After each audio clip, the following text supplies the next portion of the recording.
Oh, sometimes,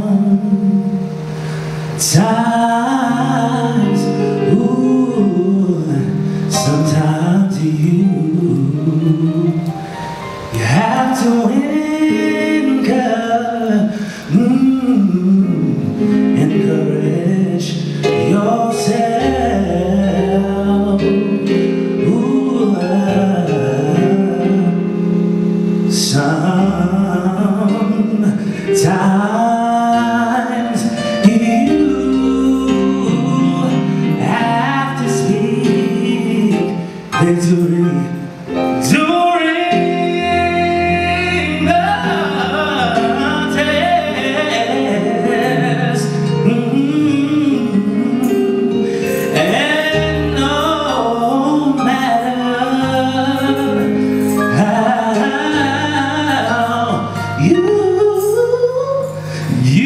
feel, hey, just speak the word and you will be healed. Speak over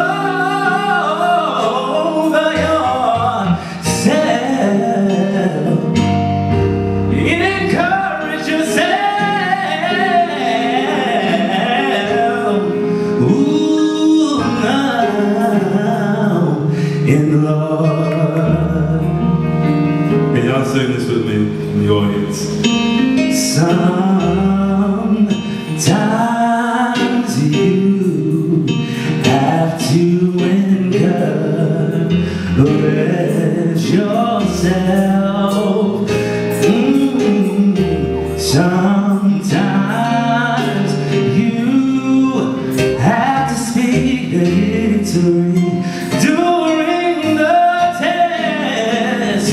And no matter how you feel, speak the word and you will be healed. Speak over yourself, encourage yourself in the Lord.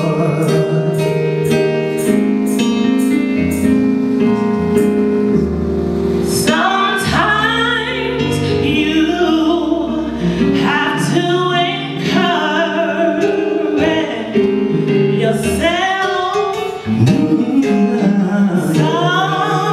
Sometimes you have to speak victory during the test. And no matter how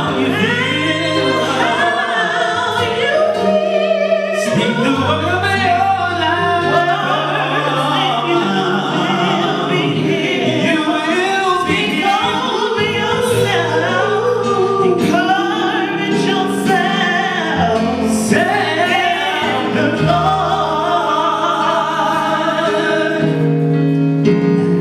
As I minister to you, oh, I minister to myself.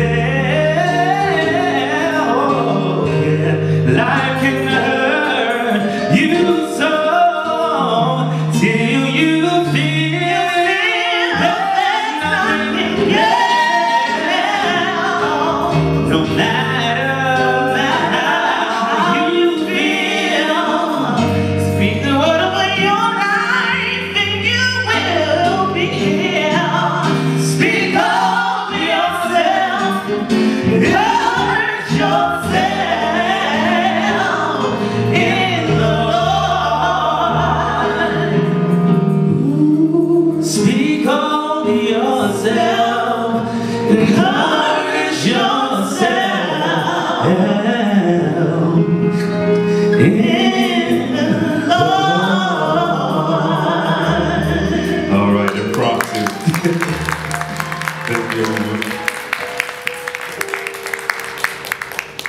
So on tonight, this is an event about awareness. I've been a social worker for a very long time. Probably been credentialed as of late, but I've been working in this field for a long time, helping families, helping individuals, helping to empower, helping people to realize their dreams. I can go on and on. It's been something that's been very uplifting, but at the same time, it can be very strenuous and can take a toll on you at the time.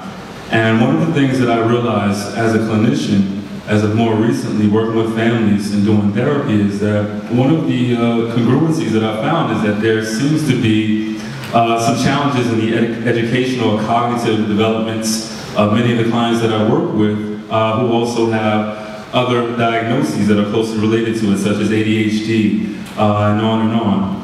And one thing that my grandmother taught me growing up was about diversifying myself. I was always learning something different, whether it was science, or something about music, or something, it could be just totally off the limb, but she taught me that it was important to diversify myself and all that I learned so that I could be the most that I could be to help other people.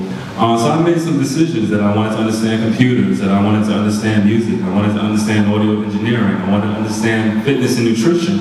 And what I found out from doing my work as a clinician was that, wow, there were a lot of other pieces that fit into the puzzle of having a happy life, which included things like nutrition and fitness. A lot of times children are getting medication, and some of the things that can be used to relieve a lot of those symptoms are simply creating a structured environment or changing a diet, simply, and also adding fitness. Today our kids don't have many places to go out and have a good time and let off the energy, and they're stuck in apartments. And a lot of times parents are not understanding that this is energy that is part of development that needs to be used in excess.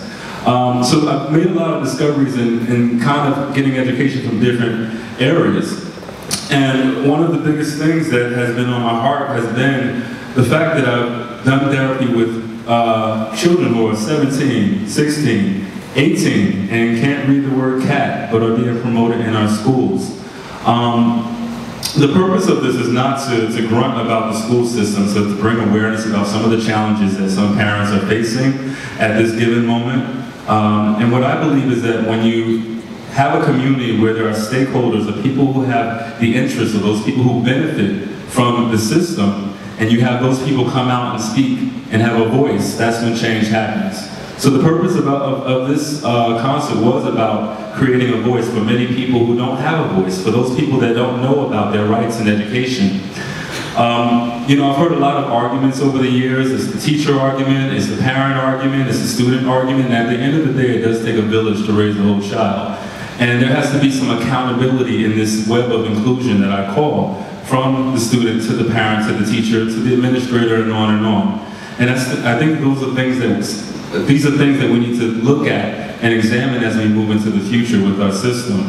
I believe as of recent, Newark has been endowed with a nice chunk of change, and these are some of the times when we should be stepping out to discuss some of the things that are not happening in the schools and some of the things that we need so that that money can be allocated in the most appropriate places.